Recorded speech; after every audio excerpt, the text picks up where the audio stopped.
तो हम लोग जो है आरक्षण का जो मुद्दा है, रिजर्वेशन का जो मुद्दा है, उस मुद्दे पर आज चर्चा करेंगे।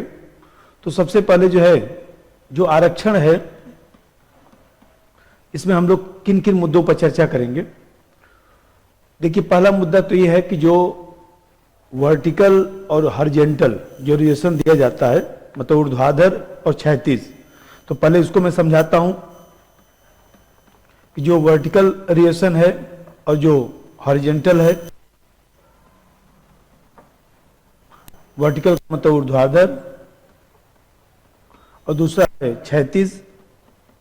क्षैतिज आरक्षण। तो ये जो आरक्षण है इसका मतलब क्या होता है।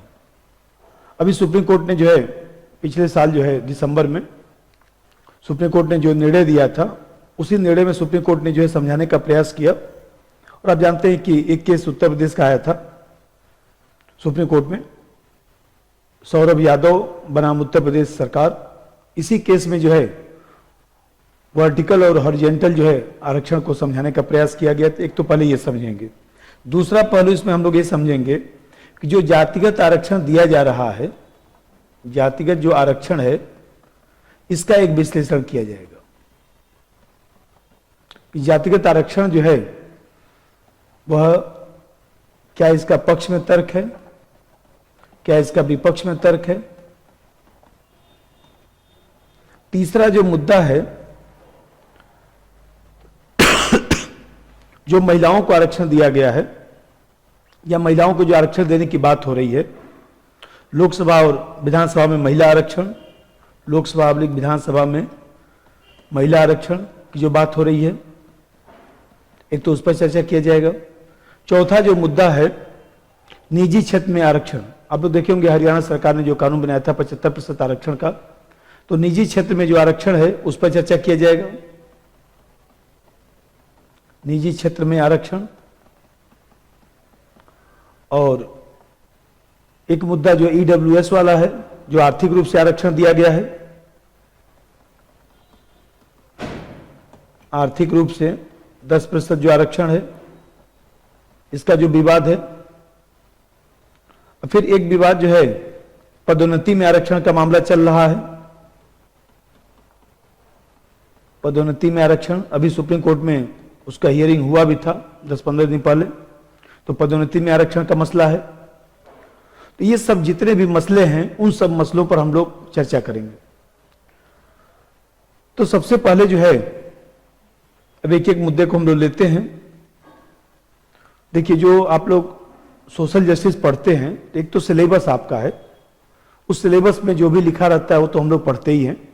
लेकिन मैं आप लोगों से बार बार बताया कि सिलेबस के बियॉन्ड जाकर, ये जो आपका सिलेबस है, इससे थोड़ा सा बियॉन्ड जाकर जो करंट में घटनाएं चलती हैं उसका भी प्रश्न पढ़ना चाहिए।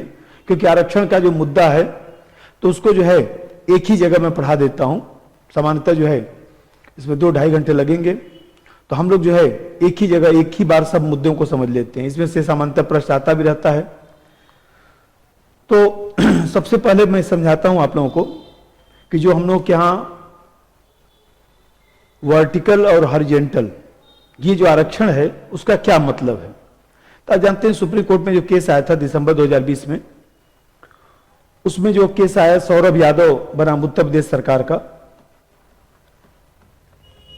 सौरभ यादव वर्सेस उत्तर प्रदेश सरकार। इस केस में जो है सुप्रीम कोर्ट ने, इसी केस में सुप्रीम कोर्ट ने यह समझाने का प्रयास किया कि जो वर्टिकल है, वर्टिकल मतलब ऊर्ध्वाधर,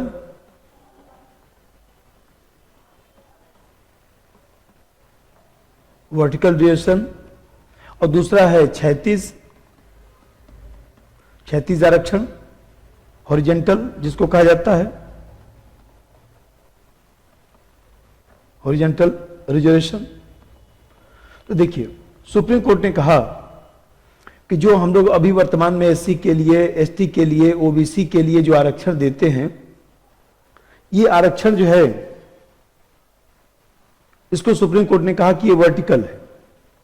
जैसे अभी आप देखते हैं कि हम लोग एससी के लिए कितने परसेंट आरक्षण देते हैं, 15%।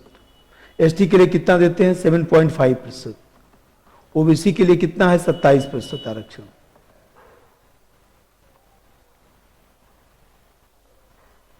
ये जो आरक्षण है उसको सुप्रीम कोर्ट ने कहा कि ये वर्टिकल है, और दूसरा जो 36 आरक्षण है जो हॉरिजॉन्टल है, उसमें जो महिलाओं को आरक्षण दिया जाता है, जैसे महिला आरक्षण है, जैसे मान लीजिए ट्रांसजेंडर के लिए, जैसे विकलांग व्यक्ति के लिए आरक्षण दिया गया। विकलांग व्यक्ति के लिए दिव्यांग या विकलांग एक ही बात है, उसी को मोदी साहब ने दिव्यांग कहा। दिव्यांग लोगों के लिए जो आरक्षण दिया गया, स्वतंत्रता सेनानी के आश्रित लोगों के लिए या पूर्व सैनिकों को भी आरक्षण दिया जाता है, पूर्व सैनिकों को आरक्षण। इस तरह के जो भी आरक्षण है, जैसे ट्रांसजेंडर को भी आरक्षण दिया जाता है,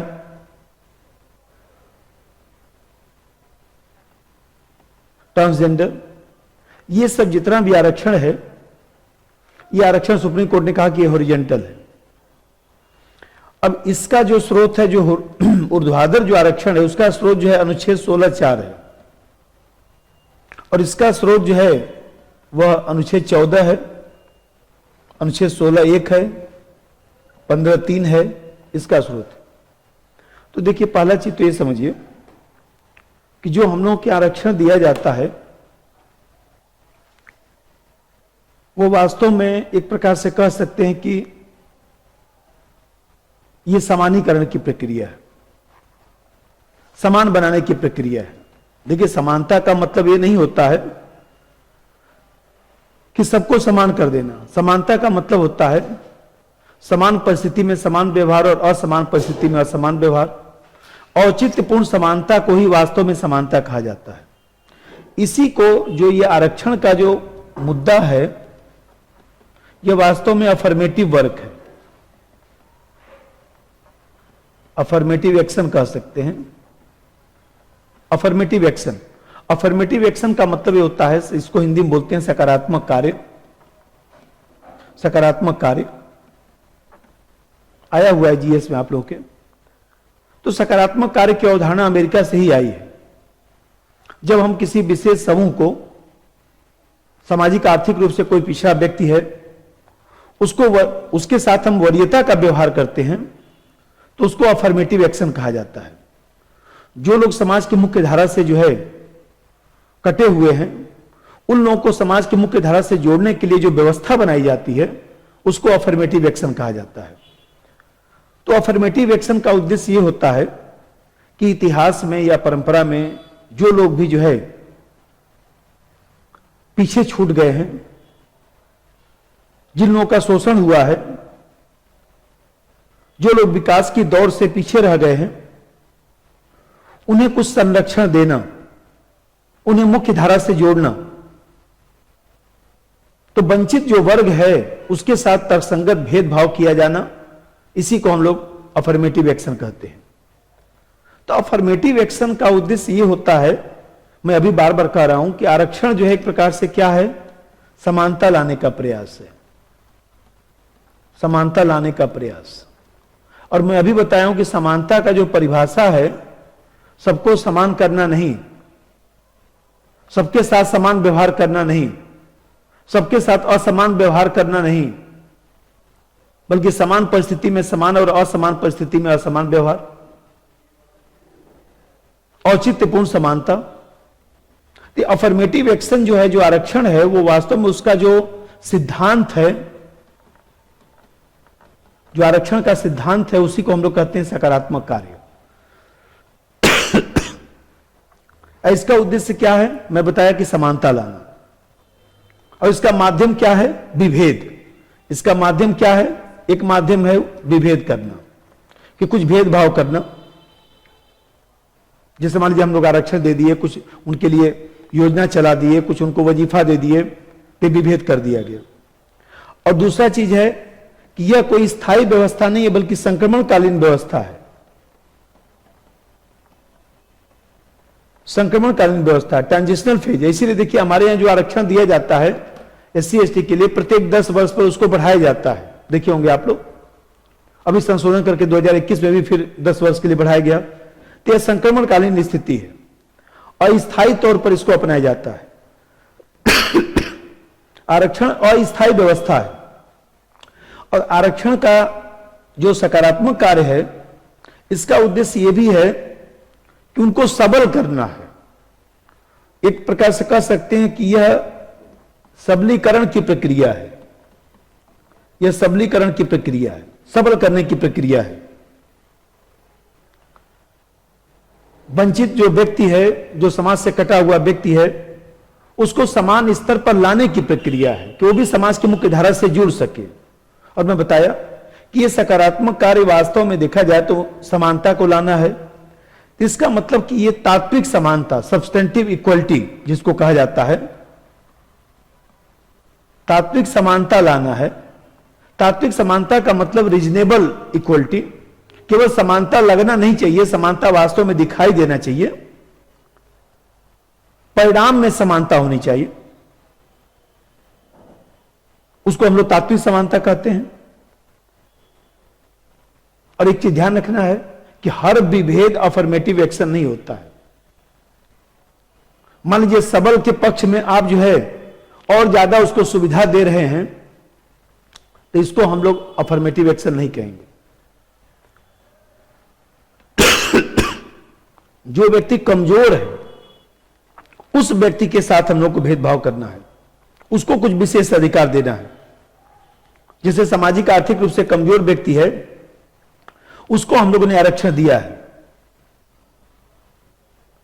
तो ये मैं बताया कि इसका एक ये सिद्धांत है अफर्मेटिव एक्शन। और आरक्षण जो है समानता लाने का एक प्रकार से साधन कह सकते हैं। अब यहां पर सुप्रीम कोर्ट ने कहा कि भाई ऐसा है कि ऊर्ध्वाधर जो आरक्षण हमारा है, वर्टिकल जो है इन लोगों को दिया गया है, और जो हॉरिजॉन्टल है वो इन लोगों को दिया गया है। अब जानते हैं कि एक केस आया था अभी सुप्रीम कोर्ट में, पिछले साल एक केस आया था। उस केस में जो है उत्तर प्रदेश में पुलिस कांस्टेबल की जो भर्ती था उसी का केस था। उसमें 2 महिलाएं जो हैं वो देखा जाए तो जनरल महिलाओं से ज्यादा नंबर पाई थी, लेकिन उनका सिलेक्शन नहीं हो पाया। क्यों? क्योंकि वो कैटेगरी से बिलोंग करती थी। उसी में सुप्रीम कोर्ट ने इसको समझाने का प्रयास किया और सुप्रीम कोर्ट ने कहा कि भाई ये जो आरक्षण है इसको अब दोनों को कैसे लागू किया जाएगा।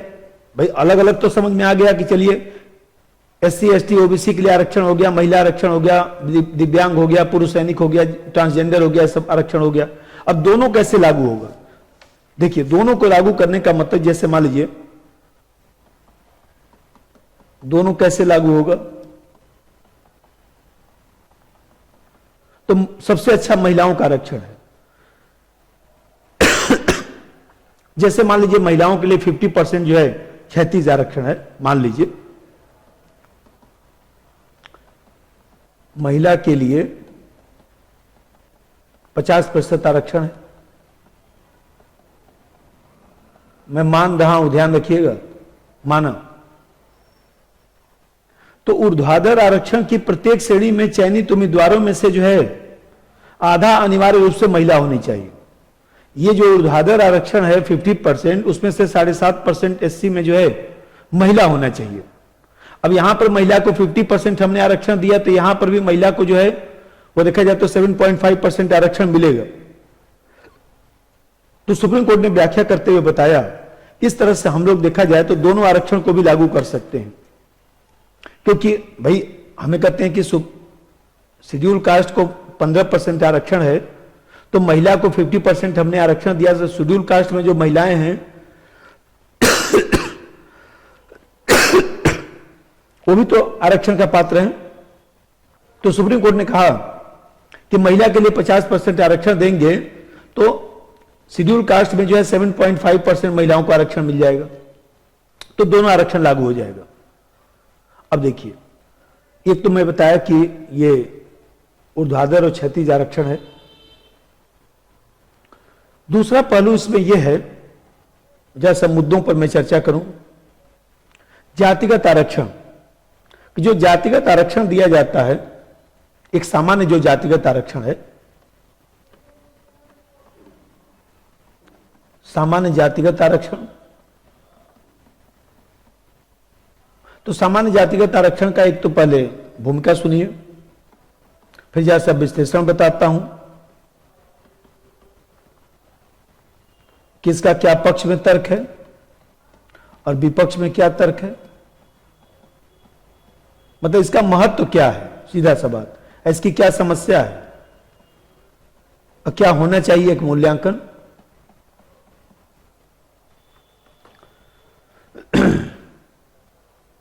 तो देखिए, संविधान लागू होने के बाद हमारे यहां जो है 1951 में सरकारी नौकरियों में 1951 में ही सरकारी नौकरी में जो है एससी एसटी का आरक्षण जो है लागू किया गया। अब प्रत्येक 10 वर्ष पर जो है ये बढ़ता रहता है, स्थायी आरक्षण नहीं, अभी मैं समझाया था कंसेप्ट। फिर आपको ध्यान होगा मंडल आयोग ने जो रिपोर्ट दिया था, बिंदुश्री प्रसाद मंडल साहब ने जो रिपोर्ट दिया था, उसी रिपोर्ट को जो है बीपी सिंह साहब ने लागू किया। और 1990 में जो है वो देखा जाए तो आप देख रहे हैं कि 1990 में ओबीसी को 27% आरक्षण दिया गया सरकारी नौकरियों में। फिर आपको ध्यान होगा कि 93वां संविधान संशोधन किया गया, 2005 की बात है, और एक अनुच्छेद 15(5) जोड़ा गया। अब 15(5) जोड़ के कहा गया कि जो भी उच्च शिक्षण संस्था है, उच्च शिक्षण संस्था है, जो निजी शिक्षण संस्थाएं हैं, निजी शिक्षण संस्थाएं हैं, इन सभी संस्थाओं में जो है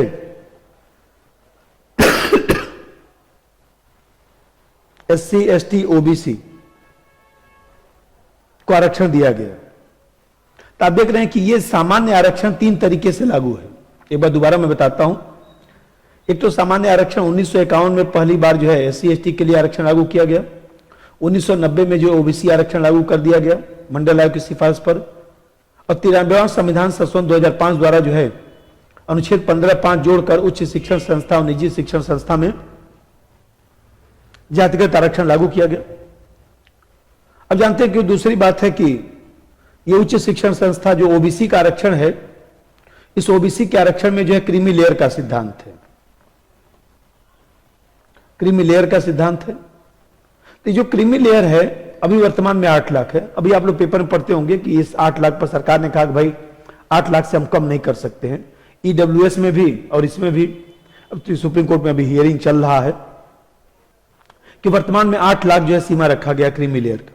और क्रीमी लेयर का जो सिद्धांत है वो रामनंदन प्रसाद समिति ने दिया। रामनंदन प्रसाद समिति जो बनाई गई थी 1993 में, तो 1993 में क्रीमी लेयर का कंसेप्ट आया था और तभी से लागू है, वो बढ़ता रहा। तो मैं बताया कि जो क्रीमी लेयर का कंसेप्ट है वो 1993 में आया और वर्तमान में 8 लाख सीमा रखा गया है। तो ये हमारे यहां एक सामान्य जातिगत आरक्षण लागू है। तो ये सामान्य जो जातिगत आरक्षण लागू है, अब इसी को मिलाकर भूमिका लिख देंगे। अब जरा सब पक्ष में तर्क समझिए कि इसका क्या पक्ष में तर्क कहा जाता है, क्या इसका महत्व है। देखिए, हमारे यहां संविधान में समानता की बात की गई है। समानता का मतलब औचित्यपूर्ण समानता। तो जातिगत आरक्षण जो है वो देखा जाए तो संवैधानिक प्रावधानों के अनुरूप है, क्योंकि समाज में पिछड़े वर्ग जो है इस व्यवस्था के माध्यम से समाज की मुख्य धारा से जुड़ सकते हैं। और हमारे यहां चूंकि समानता का सिद्धांत है, रूल ऑफ लॉ है, कानून का शासन है, तो कानून के शासन में 2 चीजें हैं भाई। ये जो रूल ऑफ लॉ है, इस रूल ऑफ लॉ में जो है इक्वलिटी बिफोर लॉ है, इक्वलिटी बिफोर लॉ है, तो दूसरी तरफ इक्वल प्रोटेक्शन ऑफ लॉ भी है, इक्वल प्रोटेक्शन ऑफ लॉ।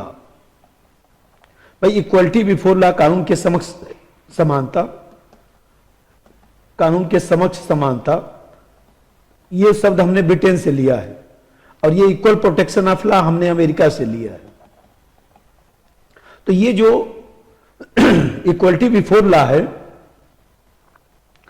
वो इक्वलिटी बिफोर लॉ का मतलब सबके लिए समान व्यवस्था लागू होगा। जैसे मान लीजिए, चाहे वो किसान हो, चाहे वकील हो, चाहे मास्टर हो, कोई भी व्यक्ति हो, सब पर कानून समान रूप से लागू हो। लेकिन दूसरी तरफ इक्वल प्रोटेक्शन ऑफ लॉ का मतलब अनुपातिक समानता, अनुपातिक समानता है। और अनुपातिक समानता का मतलब समान के साथ समान, समान के साथ समान व्यवहार और असमान के साथ असमान व्यवहार। तो ये आरक्षण देखा जाए तो इससे मेल खाता है। तो हमारे यहां जो रूल ऑफ लॉ है उस रूल ऑफ लॉ से जो है आरक्षण मेल खाता है। तो पहला तो तर्क यही है कि जातिगत आधार पर दिया गया जो आरक्षण है उस संवैधानिक प्रावधानों के अनुरूप है, रूल ऑफ लॉ से मेल खाता है। क्योंकि समाज में जो पिछड़ा व्यक्ति, सुप्रीम कोर्ट ने भी परिभाषित किया कि जाति के आधार पर, सुप्रीम कोर्ट ने भी कहा कि जाति के आधार पर किसी को जो है हम पिछड़ा वर्ग घोषित कर सकते हैं, कोई दिक्कत की बात नहीं। तब देख रहे सुप्रीम कोर्ट ने भी जब जाति के आधार पर पिछड़ा वर्ग की बात कर दिया, पिछड़ेपन की बात कर दिया, तहसील साहब इंदिरा साहनीवाद में सुप्रीम कोर्ट ने भी इस बात को स्वीकार कर लिया। तो फिर जातिगत आरक्षण हमारे जो है संवैधानिक प्रावधानों के अनुरूप है। और सबसे बड़ी बात यह है, दूसरा तर्क जैसा समझिए कि आरक्षण के द्वारा जो पिछड़ी जातियों को मानसिक बाधाओं से मुक्त किया जा सकता है, उनमें सुरक्षा का भाव आ सकता है, सहभागिता का अवसर मिलता है, समाज और नागरिक, सरकार, इसके जो संबंध है वो मजबूत होते हैं। भाई विकास के मुख्य धारा से कोई व्यक्ति जुड़ेगा तो स्वाभाविक सी बात है कि सरकार और नागरिक के मध्य जो है संबंध मजबूत होगा। और तीसरा पहलू यह है कि जैसे मान लीजिए आरक्षण हमने दिया है तो यह सामाजिक न्याय के आधार पर दिया गया है, तो सामाजिक परिवर्तन का मार्ग भी प्रशस्त करता है कि हमने किसी को आरक्षण दिया, कोई समाज के मुख्य धारा से जुड़ा, तो इससे बंधुत्व का भाव मजबूत होगा, तो जो हमारी एकता अखंडता को भी मजबूत करेगा। और चौथा पहलू इसमें यह है कि जैसे मान लीजिए किसी व्यक्ति को जो कमजोर व्यक्ति है उसको सरकारी नौकरी मिलता है तो सामाजिक आर्थिक गतिशीलता को बढ़ावा मिलता है, सामाजिक कुरीतियों और शोषण की भी समाप्ति होती है, क्योंकि वो व्यक्ति जागरूक बनता है, अपने अधिकारों को जानता है। जब अधिकारों को जानता है तो इससे जो है स्वाभाविक सी बात है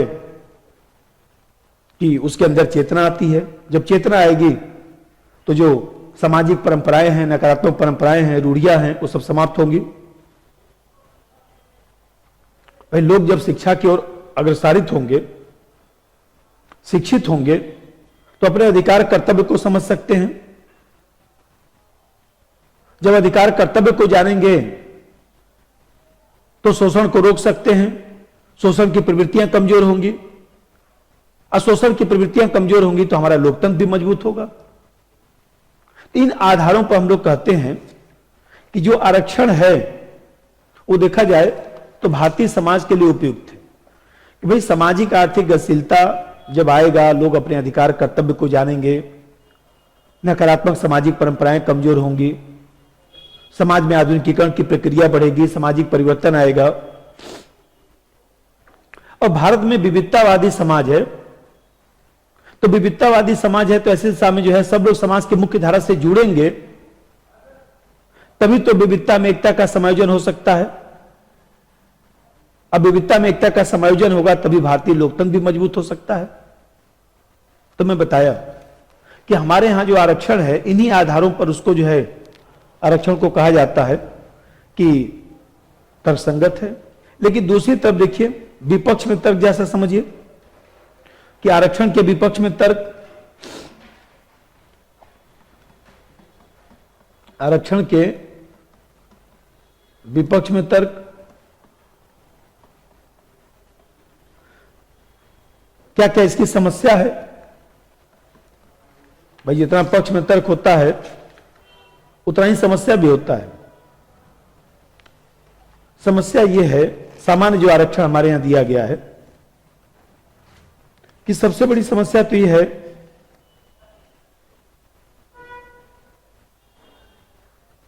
कि जैसे जो सुप्रीम कोर्ट ने कहा है कि आरक्षण का लाभ कुछ समूहों, कुछ जातियों को ही प्राप्त हो पाया है। हम कहते हैं कि एससी में बहुत सारी जातियां, एसटी में बहुत सारी जातियां हैं, तो कुछ लोगों को ही आरक्षण का लाभ मिल पाया है। जो लोग सामाजिक आर्थिक रूप से किसी जाति में संपन्न हैं, उन्हीं लोगों को आरक्षण का लाभ मिल पाया है। इसके कारण जाति के भीतर भी असंतोष उत्पन्न हो रहा है।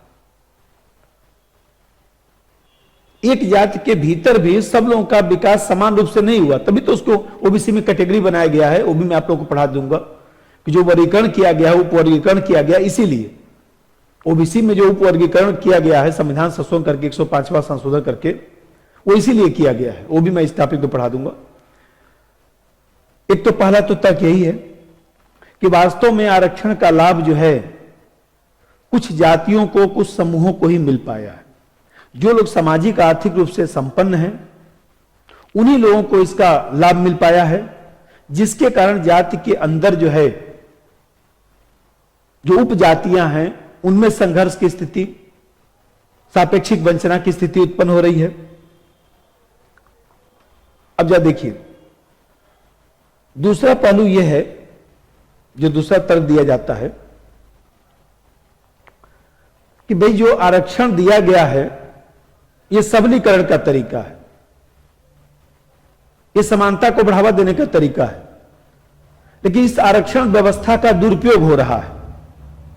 राजनीतिक दल जातिगत आधार पर जो वोट बैंक की राजनीति को बढ़ावा देते हैं, जो हमारा मतदान व्यवहार प्रभावित होता है। मतदान व्यवहार का मतलब जब हम मत डालने जाते हैं तो जिन कारकों से प्रभावित होकर मत देते हैं, उन सबका विश्लेषण करना मतदान व्यवहार, वोटिंग बिहेवियर कहा जाता है। तो जातिगत आधार पर जो वोट बैंक की राजनीति हो रही है, उसके कारण जो है यह दिक्कत आ रहा है कि इसका जो है दुरुपयोग होना शुरू हो गया। आज सबसे बड़ी बात यह है कि भाई जातिगत जो आरक्षण है वो समानता लाने का तरीका है। इसका साधन क्या है? विभेद करना। अब जो आलोचक हैं वो कहते हैं कि किसी विशेष वर्ग के साथ अन्याय की जो क्षतिपूर्ति है, किसी विशेष जाति के, कोई जाति मान लीजिए इतिहास से, परंपरा से पिछड़ा हुआ है, तो उसके साथ अन्याय की क्षतिपूर्ति के लिए वर्तमान पीढ़ी के व्यक्ति के अवसर की समानता का हनन होता है कि वर्तमान जो पीढ़ी है उसको अवसर की समानता मिलनी चाहिए, लेकिन अवसर की समानता नहीं मिलती। अब जा देखिए, तीसरा तर्क एक ये भी दिया जाता है कि भाई आरक्षण संक्रमणकालीन स्थिति में होना चाहिए। भाई सीधी सी बात है, अभी मैं बताया हूं कि जो आरक्षण है वो संक्रमणकालीन व्यवस्था के रूप में है। अब संक्रमणकालीन व्यवस्था के रूप में है तो स्वाभाविक सी बात है कि अब हो क्या रहा है, हम लोगों के यहां जो है यह स्थायी रूप ग्रहण कर लिया है, क्योंकि इसके पीछे जो दर्शन है उस पर राजनीति हावी हो गई है। जैसे जाति का राजनीतिकरण, जाति का राजनीतिकरण कि भाई जाति को आधार बनाकर जब राजनीति की जा रही है, वोट बैंक की राजनीति की जा रही है, तो यह संक्रमणकालीन स्थिति की जगह पर धीरे धीरे स्थायी स्वरूप ग्रहण करता जा रहा है।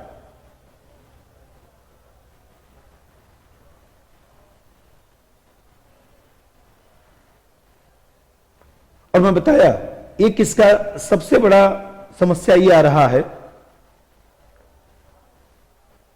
कि जाति के आधार पर आरक्षण दिया गया, फिर मान लीजिए धर्म के आधार पर मांग होने लगा, भाषा के आधार पर, क्षेत्र के आधार पर। ये बताइए, जातिगत आरक्षण जातिवाद को बढ़ावा देगा, क्षेत्रगत आरक्षण जैसे मराठा आरक्षण पढ़ते होंगे, तो मान लीजिए मराठा आरक्षण क्या है? क्षेत्रगत आरक्षण है, तो इस क्षेत्रवाद की प्रवृत्ति को बढ़ावा देगा। और कहीं न कहीं भारत में विविधता ज्यादा है, तो जातिवाद, क्षेत्रवाद, भाषावाद, ये सब समस्या जो बढ़ेगा तो कहीं न कहीं जो है जाति का संस्थाकरण होगा, क्षेत्रवाद की जो प्रवृत्ति है मजबूत होगी, तो हमारी एकता अखंडता को प्रभावित भी कर सकता है। तो ये ऐसे थोड़ा सा इसका है। अब मैं बता रहा था कि जो हम लोग के यहां जातिगत आरक्षण है, वो पक्ष विपक्ष में तर्क बताया। तो देखिए, जातिगत आरक्षण से भारतीय समाज पर नकारात्मक प्रभाव भी पड़ा है, सकारात्मक प्रभाव पड़ा है। एक तरफ हम कह सकते हैं कि समाज का जो सामाजिक आर्थिक रूप से कमजोर व्यक्ति था, पीढ़ियों से पिछड़ा हुआ था, वो व्यक्ति समाज की मुख्य धारा से जुड़ा है। लेकिन दूसरी तरफ जो है, जो जरूरतमंद व्यक्ति है, जो वास्तव में जिसको आरक्षण की आवश्यकता है, उसको आरक्षण देने की स्थिति पर विचार किया जाए। और इसीलिए सरकार जो है वो देखा जाए तो उपवर्गीय विभाजन भी कर रही है, किया गया है, संशोधन करके उसको विभाजन किया जा रहा है, जिससे वास्तव में जिस लोग को आरक्षण मिलना चाहिए उस लोग को आरक्षण मिल सके। अब जैसा दूसरा मुद्दा लेते हैं, एक दूसरा मुद्दा है लोकसभा और विधानसभा में महिला आरक्षण। ये भी एक मुद्दा चल रहा है, तो उस पर भी थोड़ा सा चर्चा मैं कर दूं। देखिए, लोकसभा और विधानसभा में जो महिला आरक्षण है, लोकसभा अब एक विधानसभा में महिला आरक्षण, तो लोकसभा और विधानसभा में जो महिला आरक्षण है उसमें सबसे पहले तो एक सामान्य पहलू मतलब भूमिका, और इसका एक विश्लेषण किया जाए, पक्ष में तर्क, विपक्ष में तर्क, और फिर इसका क्या मूल्यांकन होना चाहिए।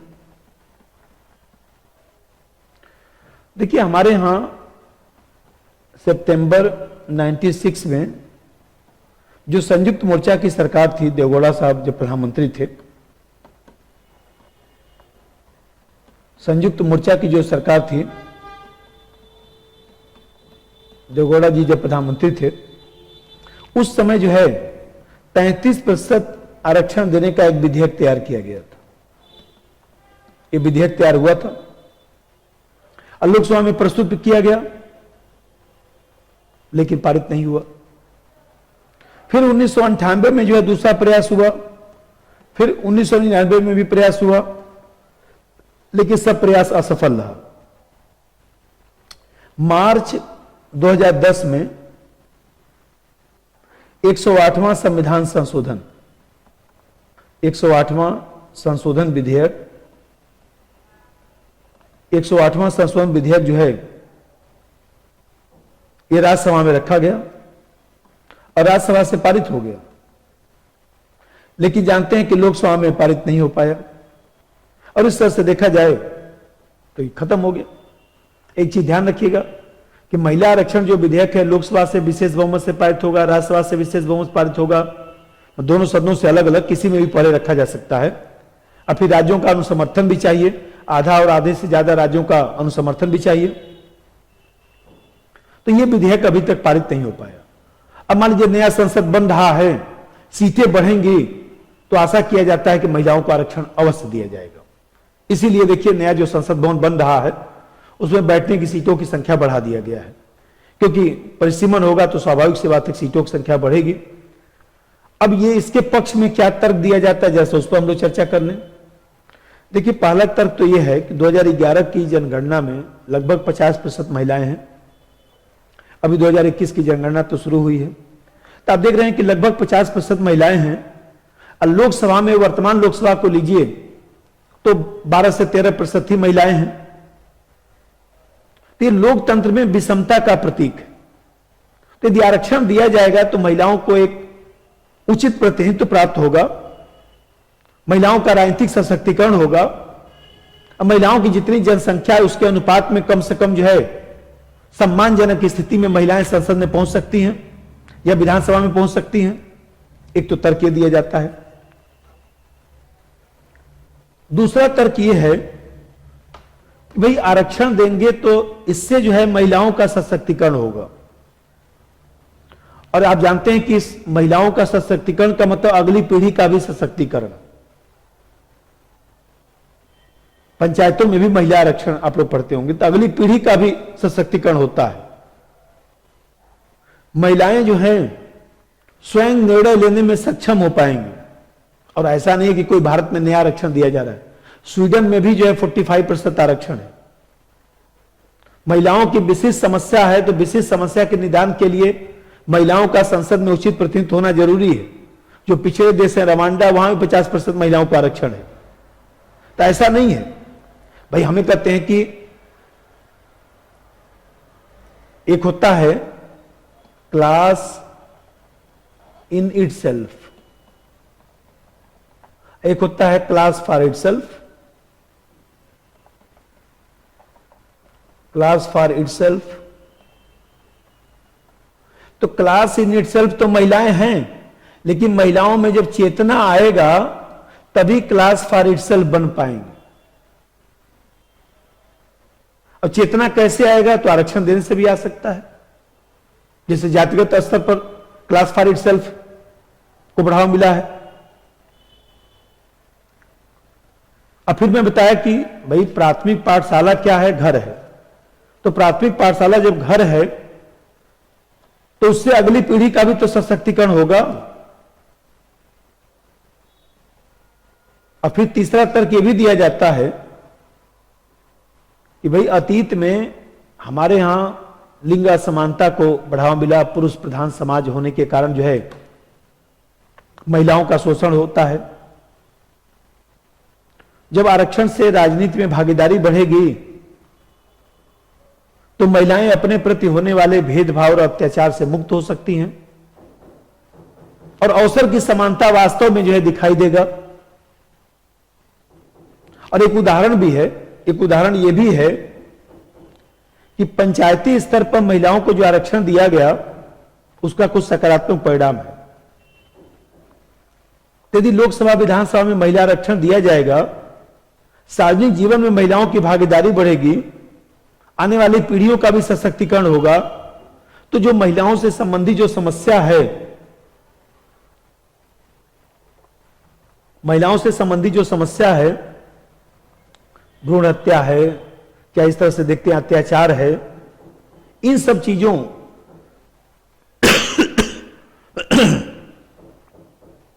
इन सब चीजों का भी समाधान हो सकता है। इसी आधार पर हम लोग महिला आरक्षण का जो है समर्थन करते हैं। अब देखिए, कुछ विचारक विपक्ष में भी तर्क देते हैं। विपक्ष में यह कहा जाता है कि भाई महिला आरक्षण देंगे लोकसभा विधानसभा में तो जो सामाजिक आर्थिक रूप से जो महिलाएं सशक्त हैं वही उसका लाभ उठा सकती हैं, कमजोर महिलाएं लाभ नहीं उठा पाएंगे। महिलाओं के मध्य संघर्ष को बढ़ावा मिलेगा। गरीब महिलाएं, पिछड़े वर्ग की महिलाएं, वंचित महिलाएं वो इस आरक्षण का लाभ नहीं उठा पाएंगे। इससे सामाजिक वंचना को बढ़ावा मिलेगा, महिलाओं के मध्य संघर्ष को बढ़ावा मिलेगा। दूसरा चीज देखिए, दूसरा तर्क यह दिया जाता है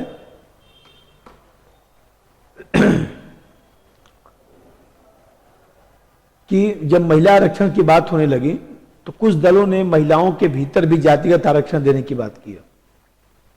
तो महिला आरक्षण के मुद्दे में विभिन्न दल जो है जातिगत आरक्षण की मांग करने लगे।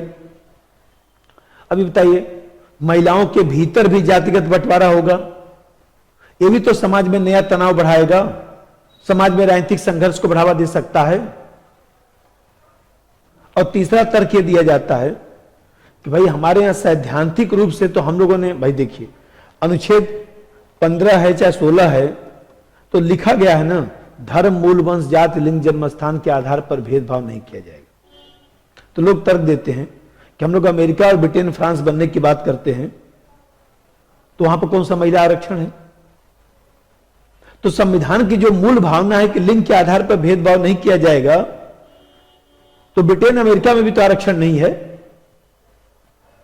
तो भारत में दूसरा कदम उठाने की जरूरत है। हम कहते हैं कि राजनीतिक दल ही अपने सीटों का बंटवारा करते समय आरक्षण, उसी में आरक्षण दे दे, यह भी एक तरीका है।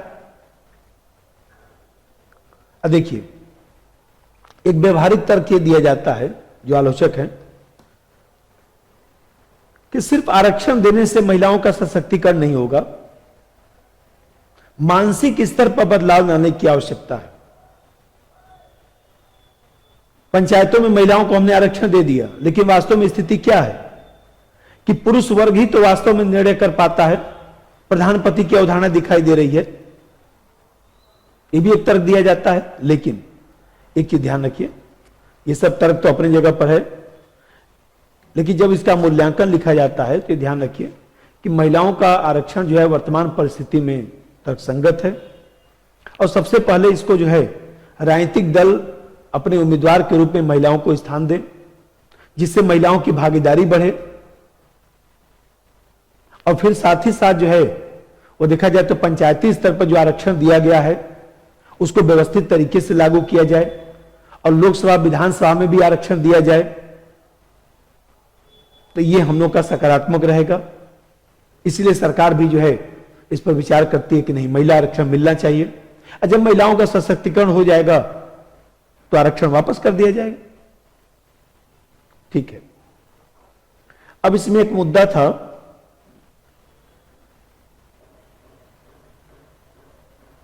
निजी क्षेत्र में आरक्षण, जैसे इस पर चर्चा करते हैं।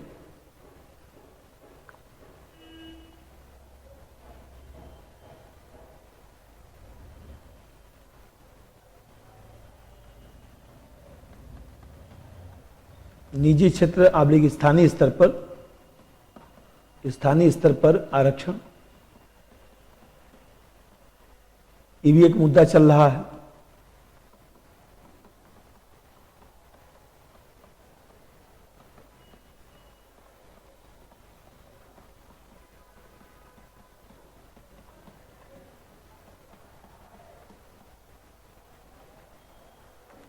कि निजी क्षेत्र में जो आरक्षण देने की बात हो रही है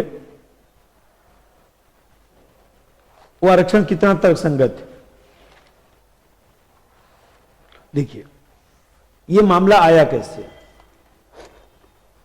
ये मामला जो है हरियाणा में जब आरक्षण वाला पहलू लागू हुआ तो उस समय ही काफी ये चर्चा में रहा।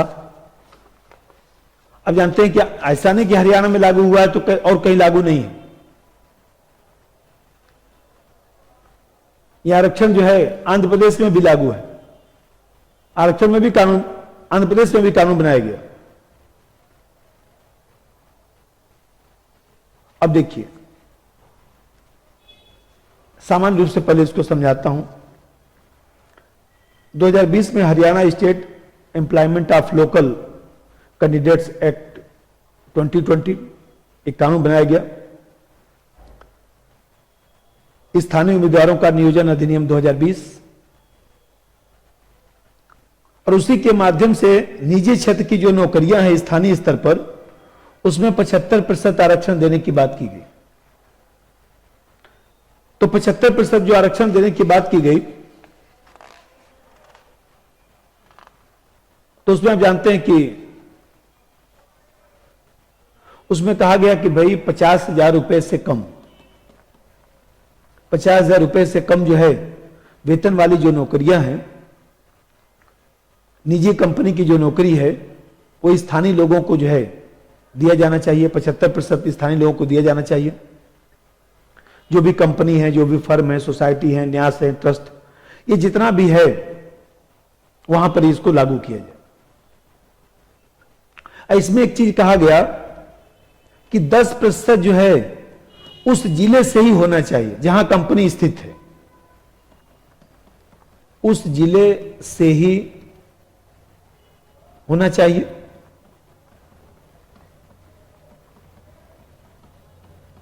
जहां कंपनी स्थित है।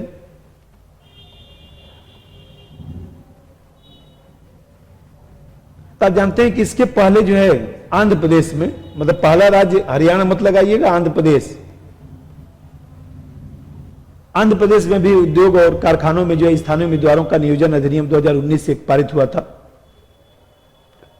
उसके बाद ये दूसरे नंबर पर जो है हरियाणा आता है।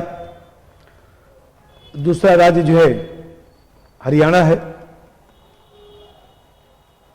और जानते हैं कि इस तरह की व्यवस्था कर्नाटक में भी, महाराष्ट्र में भी, मध्य प्रदेश में, तमाम राज्यों में इस तरह का एक विधेयक तैयार किया गया है, लेकिन कहीं पारित हुआ, कहीं नहीं पारित हुआ। अब समस्या क्या है? देखिए, हमारे यहां एक तो इंदिरा साहनीवाद जो 92 का है, उसमें एक तो 50% आरक्षण की सीमा तय किया गया था, एक तो उसका उल्लंघन हो रहा है, और दूसरा चीज है कि जो नागराज वाद था 2006 का सुप्रीम कोर्ट में दिया गया था, तो सुप्रीम कोर्ट ने भी उसमें गाइडलाइन दिया था। उन सब चीजों के कारण यह विवाद उत्पन्न हो रहा है। तो मैं बताया इन सब चीजों के कारण जो विवाद उत्पन्न हो रहा है, तो लोगों का क्या तर्क है और जैसा पक्ष में तर्क, इसका क्या महत्व है जिस तरह के आरक्षण दिए जा रहे हैं। देखिए, आज जो महामारी की जो परिस्थिति है, उस महामारी की परिस्थिति में जो है बेरोजगारी में वृद्धि हुआ है। आपको ध्यान होगा कि हरियाणा में जो अभी आंकड़ा आया था उसमें सबसे ज्यादा बेरोजगारी, अभी फरवरी 2021 में जो आंकड़ा आया था उसमें लगभग 26% से ज्यादा बेरोजगारी। एक तो समस्या यह है कि स्थानीय स्तर पर लोगों को रोजगार मिलेगा तो उससे बेरोजगारी का समाधान हो सकता है। अब मान लीजिए कोविड के कारण क्या हुआ कि सब लोग गांव वापस चले गए, तो अधिकांश लोग जब गांव वापस चले गए तो गांव में जो है कैसे, इतना तो खेती है नहीं, तो स्थानीय नौकरियां जब मिलेंगी तो ऐसे दिशा में जो है कृषि पर जो भार है वो भी कम हो सकता है। तो पहला तो तर्क ये दिया जाता है। दूसरा तर्क इसमें यह दिया जाता है कि जो मान लीजिए हम लोग क्या माइग्रेशन होता है, तब जानते हैं कि लोग एक जगह से दूसरी जगह जाते हैं। भाई मध्य प्रदेश हुआ, उत्तराखंड हुआ, हरियाणा हुआ, तमाम, तब देखते होंगे कि मान लीजिए दूसरे राज्यों से हरियाणा में लोग चले जाते हैं। अब वहां पर हरियाणा के लोगों को नौकरी नहीं मिलती है, तो यहां पर जो है सबसे ज्यादा लोग महाराष्ट्र जाते हैं, फिर गुजरात, फिर दिल्ली, उसके बाद जो है हरियाणा। हमें कहते हैं लगभग एक आंकड़ा आया था कि 8 से 9 लाख लोग जो है हरियाणा 2002 से लेकर 2011 तक गए। तो मान लीजिए वहां पर यदि स्थानीय स्तर पर नौकरी मिलेगा तो स्वाभाविक सी बात है कि बाहर के लोग जाकर वहां नौकरी नहीं करेंगे। अब फिर जो सबसे बड़ा महत्व है कि जब बाहर के लोग जाते हैं कहीं नौकरी करने के लिए तो नगरीकरण की समस्या उत्पन्न होती है, क्योंकि ये लोग जो है मान लीजिए अब कोई 10,000 सैलरी पा रहा है, कोई 20,000 रुपया सैलरी पा रहा है, तो बहुत अच्छी जगह तो रह नहीं पाएगा। तो मलिन बस्तियों को बढ़ावा मिलता है, झुग्गी झोपड़ी को बढ़ावा मिलता है। अब फिर मान लीजिए स्थानीय व्यक्ति है तो वह अपने गांव से जाएगा, नौकरी कर लेगा, तो उससे जो है झुग्गी झोपड़ी का विकास नहीं होगा, बहुत ज्यादा जो है शहर पर बोझ भी नहीं पड़ेगा, नगरीकरण की समस्या भी उत्पन्न नहीं होगी। इन सब चीजों के कारण कहा जाता है कि जो स्थानीय लोगों को जो आरक्षण देने की बात है वो तर्कसंगत है। लेकिन सबसे बड़ी समस्या क्या है, विपक्ष समस्या क्या है? तो देखिए, समस्या में पहली समस्या तो यह है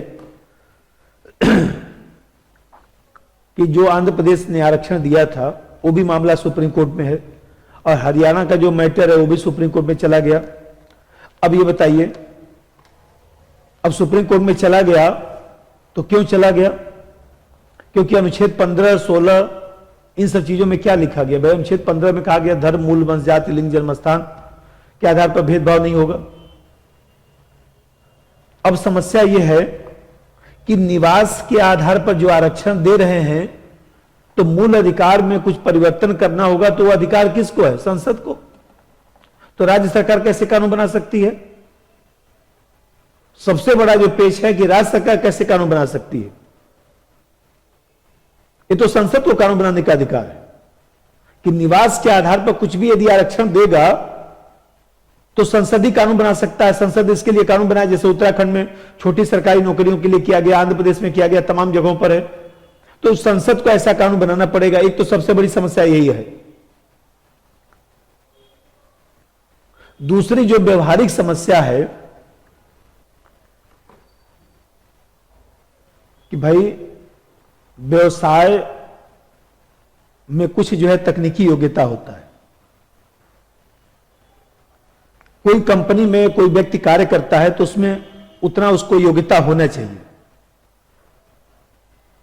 तभी बताइए स्थानीय स्तर पर जो व्यक्ति, मान लीजिए गुड़गांव को ले लीजिए, नोएडा को ले लीजिए, तो यहां पर लोग बाहर से आके काम कर रहे हैं, तो उनमें योग्यता है तो लोग काम कर रहे हैं। तब ऐसी दशा में कंपनियों का नुकसान होना शुरू हो जाएगा, व्यवहारिक समस्या है।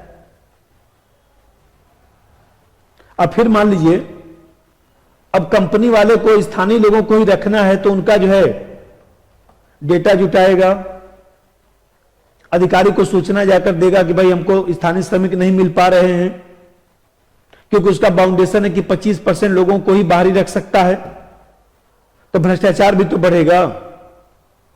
विशेष परमिशन लेना पड़ेगा तो भ्रष्टाचार भी तो बढ़ेगा।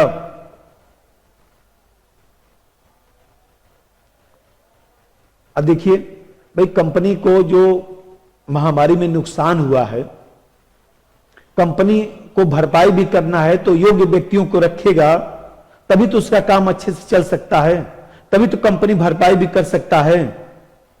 अब फिर स्थानीय स्तर पर जो लोग होंगे उनको प्रशिक्षण भी देना पड़ेगा, एक ये भी नया चीज शुरू होगा, क्योंकि उनको इस तरह का ज्ञान है नहीं, तो उनको जो है प्रशिक्षण भी देना होगा। ये सब समस्या आएगा। अब फिर सबसे बड़ी बात है कि जब वैश्वीकरण की प्रक्रिया है, अंतर संबद्धता है, विविधता में एकता है, यदि हम ऐसा करेंगे तो इससे भूमिपुत्र के सिद्धांत को ही तो बढ़ावा मिलेगा। महाराष्ट्र मराठियों के लिए, आसाम असमियों के लिए, हरियाणा हरियाणवी लोगों के लिए, तो बताइए ये सब करके क्या करेंगे? इससे भारत की एकता और अखंडता को ही तो क्षति पहुंचेगी। अब फिर सबसे बड़ी बात है, इस तरह की प्रवृत्तियां हमारे यहां जो क्षेत्रवाद की प्रवृत्तियां बढ़ेंगी, जो विदेशी निवेशक हैं उनको भी तो हतोत्साहित करेंगे। यह विपक्ष में तर्क दिया जाता है। अब मूल्यांकन जो है थोड़ा सा मध्यम वर्गीय लिखना है, मध्यम मार्गी लिखना है। मध्यम मार्गी का मतलब यह है कि स्थानीय लोगों को जो है शिक्षित किया जाए, कौशल विकास को बढ़ावा दिया जाए, उनको नौकरियों में प्राथमिकता दिया जाए, और जो कोविड-19 की जो समस्या, महामारी की समस्या है, उसमें भी यह समाधान करेगा।